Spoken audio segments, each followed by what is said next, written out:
ሰላም ጤና ይስጥልኝ እንደምን ቆያችሁ ከቻናል 1 ቴሌቪዥን የሚተላለፍላችሁ የዜና ሰዓታችን ላይ ትገኛላችሁ ከሀገር ውስጥና ከውጪ እንዲሁም ቢዝነስ ዘገባዎችን ጨምሮ ወደ እናንተ እናደርሳለን ዜናዎችን የምራብሪያችሁ ቆይታ ማድረጋውን ይፍራት አጥላውን ነኝ መልካም ቆይታ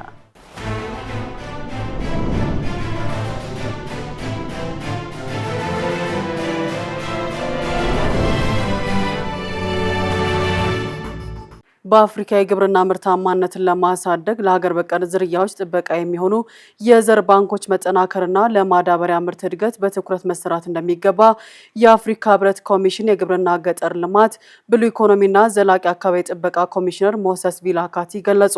የምስራቅ አፍሪካ የልማት በይነ መንግስታት ባለስልጣን ኢጋድ አባል ሀገራት የግብርና ትራንስፎርሜሽን አፈጻጸም ግምገማና ከ2026 እስከ 2035 በሚተገበረው የካምፓላ ድንጋጌ ማዕቀፍን አስመልክቶ በአዲስ አበባ ምክክር መካሄድ ጀምሯል።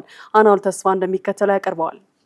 ለሁለት ቀናት የሚቆየው የምክክር መድረክ አምስተኛው አጠቃላይ የአፍሪካ የግብርና ልማት መርሃ ግብር የሁለት ዓመት አፈጻጸም ሪፖርትንና የኢጋድን ቀጠናዊ አፈጻጸም ይገመግማል። በመድረኩም የአፍሪካ ህብረት ኮሚሽን የግብርና ገጠር ልማት ብሎም ኢኮኖሚና ዘላቂ አካባቢ ጥበቃ ኮሚሽነር ሞሰስ ቪላካቲ አፍሪካ 60 በመቶ ያልታረሰ ለም መሬት እያላት በየዓመቱ ከ100 ቢሊዮን ዶላር በላይ የምግብ ምርትን ለውጭ ለማስገባት ታወጣለች ብለዋል። የማላቦ የሁለት ዓመት ግምገማ ዘመን ማብቃቱን አንስተው የቀጣይ ትኩረት ውጤትም ትግበራ መሆን እንዳለበት ተናግረዋል። አፍሪካም በካምፓላ አጀንዳ አማካኝ እስከ 2035 የግብርና ምርትን በ45 በመቶ በአህጉር ውስጥ የሚደረግ ንግድን በ3 እጥፍ ማሳደግ ከምርት ስብሰባ በኋላ የሚባክነው ምርት በ50 በመቶ መቀነስና 100 ቢሊዮን ዶላር ኢንቨስትመንት የማሳሰብ ግብ መቀመጡን ገልጸዋል። እነዚህን ግቦች ለማሳካት የአፈር ጤናማነትን የሀገር በቀል ዝርያዎችን የሚጠብቁ የዘር ባንኮችን ማጠናከርና አፍሪካ ያላትን የፎስፌትና ፖታሽ ሀብት በመጠቀም ማዳበሪያን በራሷ የማምረት ስራ በትኩረት ሊሰራ እንደሚገባም ተናግረዋል። የካምፓላ አጀንዳ ስኬት የሚለካው በአህጉሪቱ ዜጎች ህይወት ላይ በሚመጣው ለውጥ መሆኑንም አስገንዝበዋል። የምስራቅ አፍሪካ ልማት በይነ መንግስት ባለስልጣን ኢጋድ የግብርናና አካባቢ ጥበቃ ዲቪዥን ዳይሬክተር በመወከል ንግግር ያደረጉት ዶክተር ሲልቪያ ሂንጋር በበኩላቸው ግጭት፣ የካርቦን ልቀት፣ የአየር ንብረት ለውጥና መፈናቀል የግብርናውን ዘርፍ እየጎዳ መሆኑን አንስተዋል። በቀጠናውም የመስኖ አጠቃቀም ከ20 በመቶ በታች መሆኑንና ኢጋድ የአፈር መረጃ ስርዓትን የቅድመ ማስጠንቀቂያ ስርዓቶችን እየተገበረ መሆኑን አስታውቀዋል። የግብርና ሚኒስቴር አማካሪና የመርሃ ግብሩ የኢትዮጵያ ተወካይ ዜና ሀብተወልድ ኢትዮጵያ የካምፓላ አጀንዳ ወደ ሀገር በቀል አሰራር ለመቀየር ከተለያዩ ባለድርሻ አካላት ጋር በመተባበር እየሰራች መሆኑን አብራርተዋል። በአሁኑም ወቅት ሀገሪቱ የልማት ትሩፋትን ጨምሮ ለዘርፉ የጎላ አስተዋጽኦ ያላቸውን መርሃ ግብሮች በመተግበር ላይ እንደምትገኝም ገልጸዋል።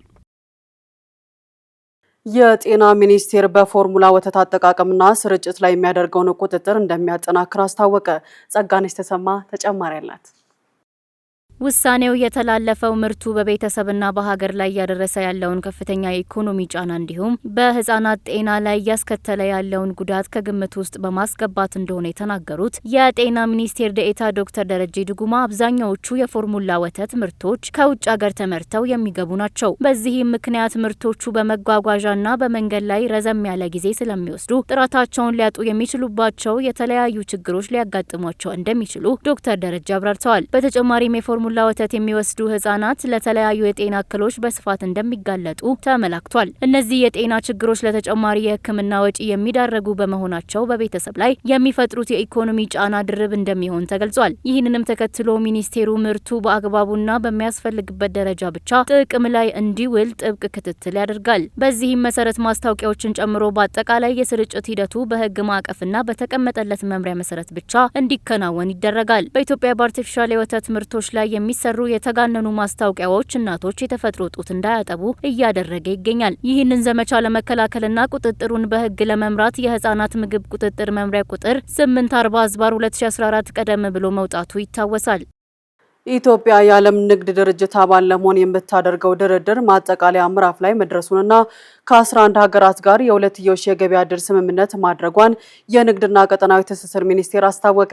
ሚኒስቴሩ ይህንን ያሳወቀው የኢትዮጵያ ኢኮኖሚ ባለሙያዎች ማህበር መረጃን ለፖሊሲ ግብዓት በመጠቀም በሚል መሪ ቃል ባዘጋጀው የምክክር መድረክ ላይ ነው። በመድረኩ የተገኙት የንግድና ቀጠናዊ ትስስር ሚኒስቴር ካሳሁን ጎፌ እንደገለጹት ሀገሪቱ የምታሳልፋቸው ኢኮኖሚ ውሳኔዎች ላይ ሳይንሳዊና ውጤታማ እንዲሆኑ የመረጃ አያያዝ ስርዓቱን ማዘመን ግድ ይላል ብለዋል።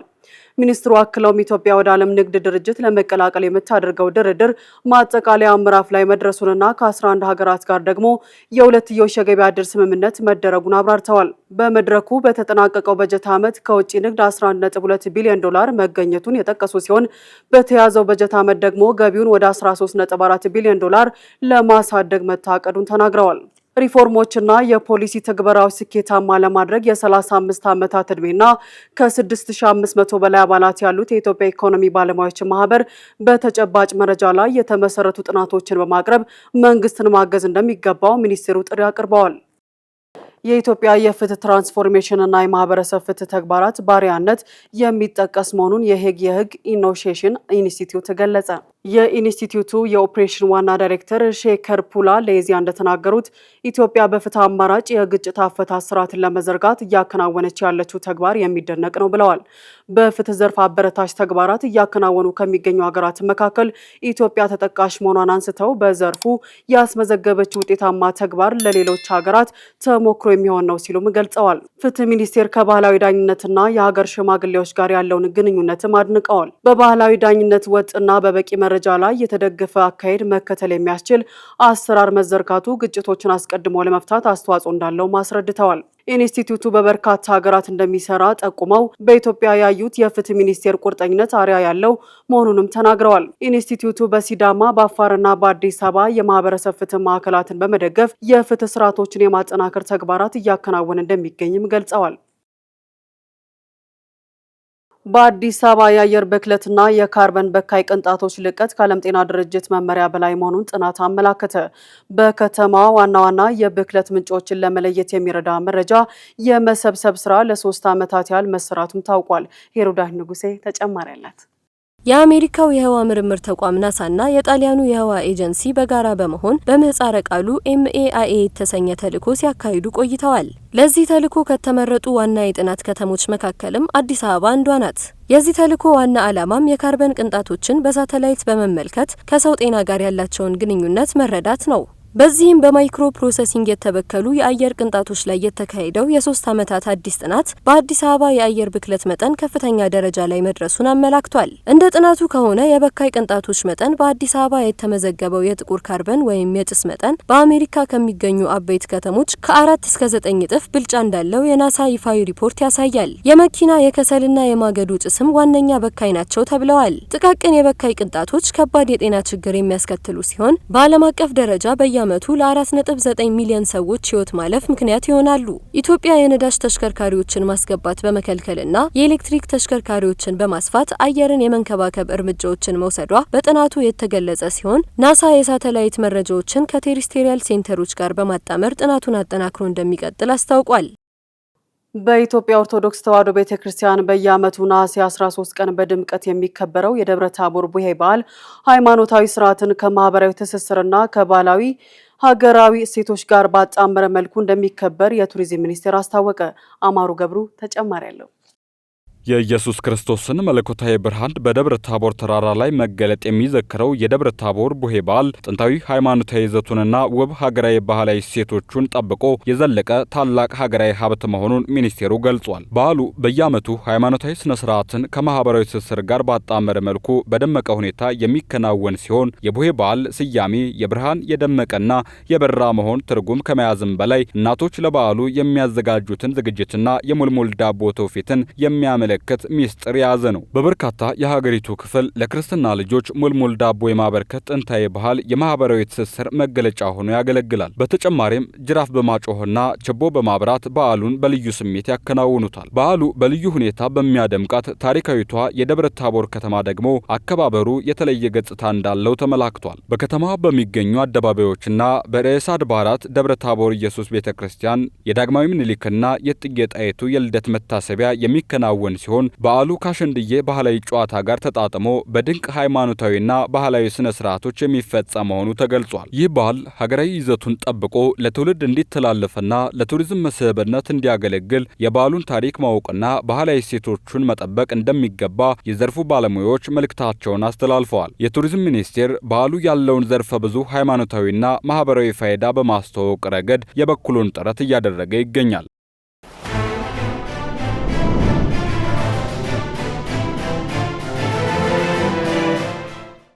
እየተከታተላችሁ የምትገኙት ከቻናል 1 ቴሌቪዥን የሚተላለፍላችሁን የዜና ሰዓታችን ነው። አሁን ደግሞ ከውጭ ወዳገኘናቸው መረጃዎች አልፋለሁ። የሶማሊያ ጦር በሀገሪቱ ደቡብ ምዕራብ ግዛት የምትገኘውን ትልቋን ከተማ ባይዶዋን ለሰዓታት ከዘለቀ ከባድ ውጊያ በኋላ ከተቃዋሚ ኃይሎች ነፃ ማውጣቷን አስታወቀ። ለዝርዝሩ አናውል ተስፋ የቀድሞው የደቡብ ምዕራብ ግዛት ፕሬዝዳንት አብዲ አዚዝ ሐሰን መሐመድ ለአፍታ ጋሪን ታማኝ የሆኑ ተዋጊዎች የፌዴራል መንግስት ኃይሎች የያዙትን ቦታ ማጥቃታቸውን የመከላከያ ሚኒስትሩ የገለጸ ሲሆን አጥቂዎቹም ፈንጂ የተጫኑባቸውን ተሽከርካሪዎች ተጠቅመዋል ብለዋል። ሆኖም የፌዴራል መንግስት ኃይሎች 30 የሚሆኑ ታጣቂዎችን በመግደል ጥቃቱን መመከታቸውን አስታውቀዋል። ሚኒስቴሩም አክለውም የላፍታ ጋሪያን ኃይሎች ከአልቃይዳ ጋር በተያያዘ የታጣቂ ቡድን አልሸባብ ጋር በመተባበር የተዋጉ ነው ሲሉም ከሰዋል። አጃንስ ፍራንስ ፕረስ የዜና ምንጭ ያነጋገራቸው የባይዶዋ የዓይን እማኞች ግጭቱ የሶማሊያ ጦር በመጋቢት ወር ከተማዋን ከተቆጣጠረ ወዲህ ከተከሰቱ ግጭቶች ሁሉ እጅግ ከባዱ መሆኑን መስክረዋል። በባይዶዋ የሚገኝ ድንበር የለሽ የሐኪሞች ቡድን በበኩሉ በግጭቱ የተጎዱ በርካታ ሰዎች ወደ ሆስፒታል መድረሳቸውን ገልጸው ውጊያውን በሁለት ግንባሮች መካሄዱን ይፋ አድርጓል። ባይዶዋም ከሶማሊያ ዋና ከተማ ሞቃዲሾ በስተሰሜን ምዕራብ 245 ኪሎ ሜትር ርቀት ላይ የምትገኝ ሲሆን በጦርነትና በአየር ንብረት አደጋዎች ከመኖሪያቸው ለተፈናቀሉ በመቶ ሺዎች የሚቆጠሩ ሰዎች መጠለያ ሆናለች። በሶማሊያ በሚታየው የፖለቲካ አለመረጋጋትና ግጭት አስከፊ የሰብአዊ ቀውስ እየተባባሰ ሲሆን በሚሊዮን የሚቆጠሩ ዜጎችን በምግብ እጥረትና በረሃብ ስጋት ውስጥ ይገኛሉ። የአሜሪካዊ መካከለኛው ምስራቅ ልዩ መልእክተኛ ጃሬድ ኩሽነርና የእስራኤሉ ጠቅላይ ሚኒስትር ቤንያሚን ኔታንያሁ መካከል የተካሄደው 3 ሰዓታት የፈጀ ውይይት ያለ ውጤት ተጠናቀቀ። አሜሪካ ያዘጋጀችው የጋዛ የሰላም እቅድ ከሐማስ ከፍተኛ አመራሮች ጋርም እምብዛም ውጤት አልተገኘበትም። ለዝርዝሩ አማሩ ገብሩ።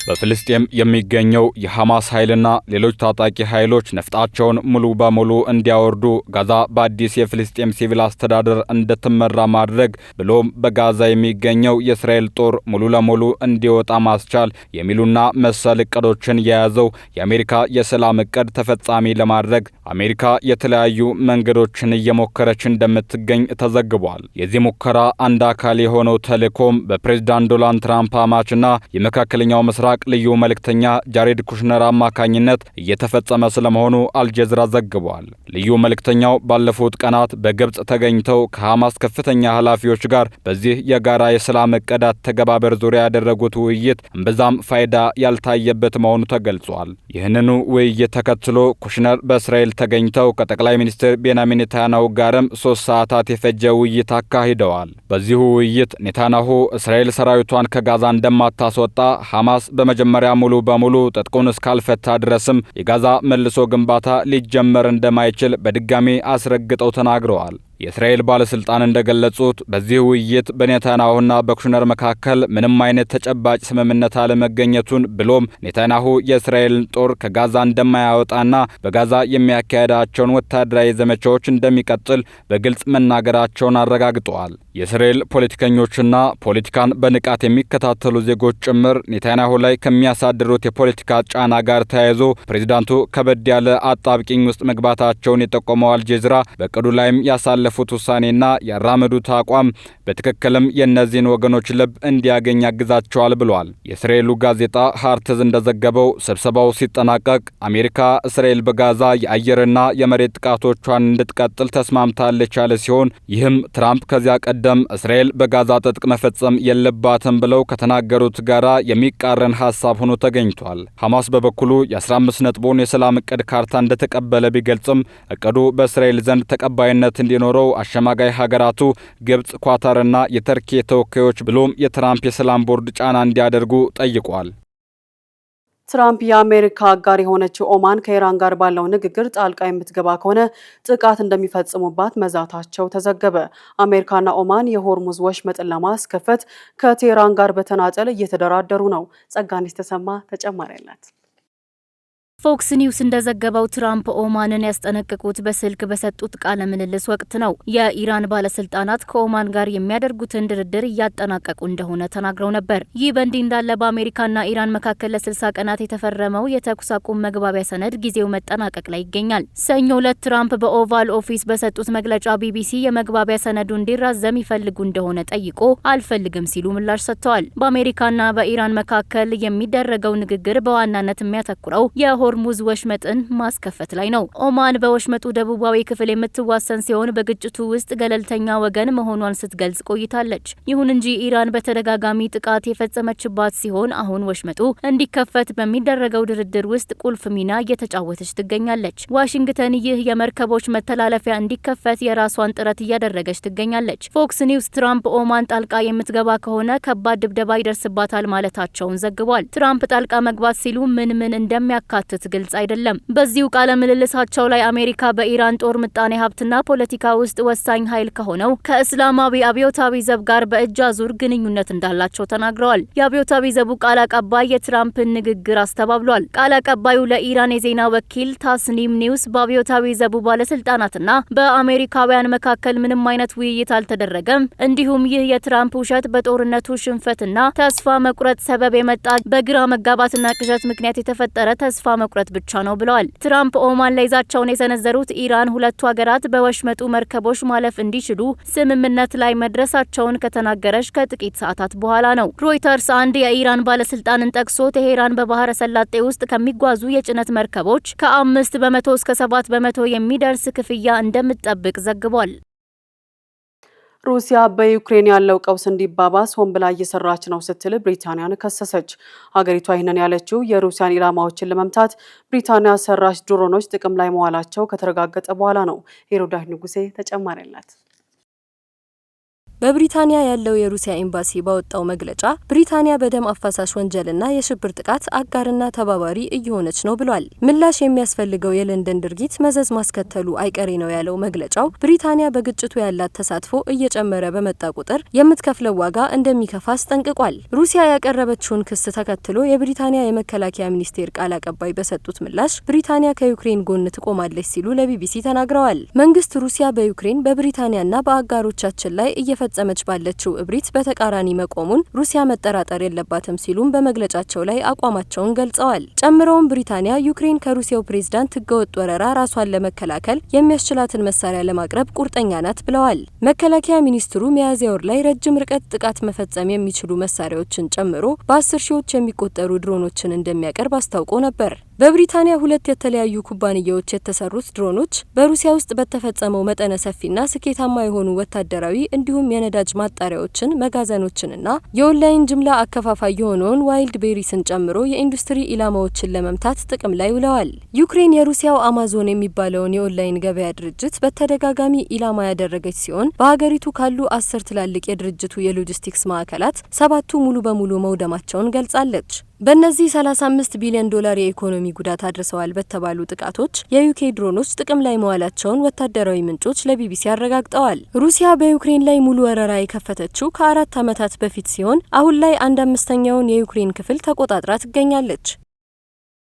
አንዶን ማርኬት በተሰኘ የችርቻሮ ሱቅ ውስጥ በስራ አስኪያጅነት የተመደበው ክሎድ የተባለ የሰው ሰራሽ አስተውሎት ሞዴል በተመደበበት 23 ፈረቃዎች ውስጥ 17 ጊዜ ዘግይቶ የተገኘውን እውነተኛ ሰው ሰራተኛ ከስራ ማሰናበቱ ትልቅ መነጋገሪያ ሆኗል። አማሩ ገብሩ እንደሚከተለው ያቀርበዋል። ይህ ያልተለመደ ሙከራ የተካሄደው አንዶን ላብስ በተሰኘ የሰው ሰራሽ አስተውሎት ምርምር ተቋም ሲሆን ዋና ዓላማውም የሰው ሰራሽ አስተውሎት አንድን የንግድ ድርጅት ሙሉ በሙሉ ማስተዳደር መቻሉን ለመፈተሽ እንደነበር ታውቋል። የስንብቱ ሂደት በርካታ ፈተናዎችና የሰው ልጅ ጣልቃ ገብነቶች የታዩበት ነበርም ተብሏል። ክሎድ ቀደም ሲል የሰራተኞች መመሪያ ደንብ አዘጋጅቶ የነበረ ቢሆንም ሰነዱ ከሰው ሰራሽ አስተውሎት የመረጃ ማህደር ውስጥ በመጥፋቱ ምክንያት ውሳኔው ለወራት ያህል ተጓቶ ቆይቷል። በተጨማሪም የሱቅ የቁጥጥር መዝገቦች እንደሚያሳዩ ውሳኔው በሰው ሰራሽ አስተውሎት ብቻ በተናጠል የተወሰነ አልነበረም። የሰው ሰራሽ አስተውሎቱ በመጀመሪያ የሰጠው አስተያየት መደበኛ የማስጠንቀቂያ ደብዳቤ እንዲሰጥ እንጂ ሰራተኛው ከስራ እንዲሰናበት አልነበረም። ነገር ግን ከአንዶን ላብስ ባልደረባ ሰራተኛው ለቦታው ብቁ አለመሆኑን የሚያመለክት መሪ ሀሳብ ከተሰጠው በኋላ ነው ክሎድ ሰራተኛው እንዲባረር የውሳኔ ሀሳብ ያቀረበው። የአንዶን ላብስ ዋና ስራ አስፈጻሚ ሉካስ ፒተርሰን እንደተናገሩት የሰው ልጅ ስራ አስኪያጅ ቢሆን ኑሮ ሰራተኛውን ከተጠበቀው በላይ ቀድሞ ያባረው ስለነበረ ውሳኔው ከግብረ ገብነት አንጻር ስህተት እንዳልሆነ ገልጸዋል። ፒተርሰን አክለውም የሰው ሰራሽ አስተውሎት ሞዴሎች ከጊዜ ወደ ጊዜ ያለምንም ይሉኝታ ግባቸውን ብቻ እንዲመቱ እየሰለጠኑ መሆናቸውን በመጠቆም የሰው ሰራሽ አስተውሎቶች ሰዎችን እንዲያባሩ ከተፈቀደላቸውና የበለጠ ጨካኝ የሆኑ ከሄዱ የሰው ልጅ ሊኖርበት የማይፈልገው ስጋት ለወደፊት ሊመጣ ይችላል ሲሉ ስጋታቸውን ገልጸዋል። ቻይና ባለፉት 6 ወራት ውስጥ ያባከነችው የንጹህ ኃይል መጠን የሜክሲኮን የ1 ዓመት ሙሉ የኤሌክትሪክ ፍጆታን የሚሸፍን መሆኑ ተነገረ። እንደ አውስትራሊያና ጃፓን ያሉ ሀገራትም ከተገነባው የንጹህ ኃይል መጠን ጋር እኩል መራመድ ባለመቻላቸው ከፍተኛ ኃይል ብክነት እያጋጠማቸው ይገኛል። ጸጋነሽ ተሰማ ተጨማሪ አላት። የኃይል ማስተላለፊያ መረቦች ከአቅም በላይ ሲሆኑ የፀሐይና የነፋስ ኃይልን አስቀድሞ አለመጠቀም ወይም ማባከን በመላው ዓለም ለታዳሽ ኃይል ልማት ትልቅ ፈተና እየሆነ መጥቷል። ይህ ሁኔታ ሀገራት አሁንም በነዳጅ ላይ እንዲተማመኑ እያደረጋቸው ይገኛል። ግሎባል ኢነርጂ ሞኒተርና ሴንተር ሪሰርች ኦን ኢነርጂ ኤንድ ክሊን ኤር ያወጡት አዲስ ሪፖርት እንደሚያመለክተው የፀሐይ ኃይል በማመንጨት ከዓለም አንደኛ የሆነችው ቻይና ከጥር እስከ ሰኔ ባሉት ወራት ውስጥ 360 ቴራዋት ሰዓት የሚደርስ ንጹህ ኃይል ሳትጠቀምበት አባክናለች። ይህም ከባለፈው ዓመት ተመሳሳይ ወቅት ጋር ሲነጻጸር የ49 በመቶ ጭማሪ አሳይቷል። የጥናት ተቋማቱ ያወጡት የብክነት መጠን ከቻይና መንግስት ይፋዊ መረጃ በእጅጉ የላቀ ነው። ባለሙያዎች እንደሚሉት ለዚህ ዋናው ምክንያት በቂ የኃይል ማስተላለፊያ መሰረተ ልማት አለመኖርና ከአዳዲስ የከሰል ድንጋይ የኃይል ማደያዎች ጋር የተገቡ የረጅም ጊዜ ውሎች ናቸው። የውድ ማኪንዚ አማካሪ ድርጅት ተንታኝ የሆኑት ዩዋን ሬን በቻይና ያለው የታዳሽ ኃይል ብክነት ጊዜያዊ ሳይሆን መሰረታዊ ችግር በመሆኑ እስከ ዓመቱ መጨረሻ ድረስ እንደሚቀጥል ገልጸዋል። ይህ ብክነትና መንግስት የታዳሽ ኃይል ቋሚ የሽያጭ ዋጋ ዋስትናን ለማንሳት ያሳለፈው ውሳኔ በዘንድሮ ዓመት አዳዲስ የፀሐይ ኃይል ተክሎች ተከላ በ66 በመቶ እንዲቀንስ ምክንያት ሆኗል። የኃይል ብክነት በታዳሽ ኃይል ኢንቨስትመንት ላይ ያደረሰው ተጽዕኖ የቻይና ብሔራዊ የኃይል አስተዳደር በበኩሉ በመጀመሪያዎቹ 6 ወራት ውስጥ 8.6 በመቶ የፀሐይና 9.1 በመቶ የነፋስ ኃይል መባከኑን ገልጿል። በአውስትራሊያ የታዳሽ ኃይል ብክነት በ37 በመቶ በመጨመር 2.93 ቴራዋት ሰዓት ደርሷል። በጃፓንም እንዲሁ የ34 በመቶ ጭማሪ በማሳየት 2.35 ቴራዋት ሰዓት ንጹህ ኃይል ሳትጠቀምበት ቀርቷል። በዓለም ሶስተኛዋ የፀሐይ ኃይል አምራች የሆነችው ህንድ ደግሞ እስከ ሰኔ በነበሩበት 3 ወራት ውስጥ 8.13 ቴራዋት ሰዓት ወይንም 14 በመቶ የፀሐይ ኃይል ማባከኗ ተገልጿል። ዘገባው የሮይተርስ ነው።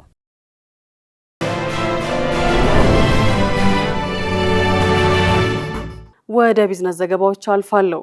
የአውሮፓ ሀገራት ከአፍሪካ የሚያስገቡትን ጥሬ ቡና እሴት በመጨመር ዋጋውን ከ11 እጥፍ በላይ እንደሚያሳድጉት የሚያሳይ አዲስ የምጣኔ ሀብት ጥናት በዓለም አቀፉ የቡና ንግድ ላይ ያለውን ከፍተኛ የትርፍ ልዩነት ይፋ አደረገ። ለእነዚህና ሌሎች የቢዝነስ ዘገባዎች ማን ይደመላሽ?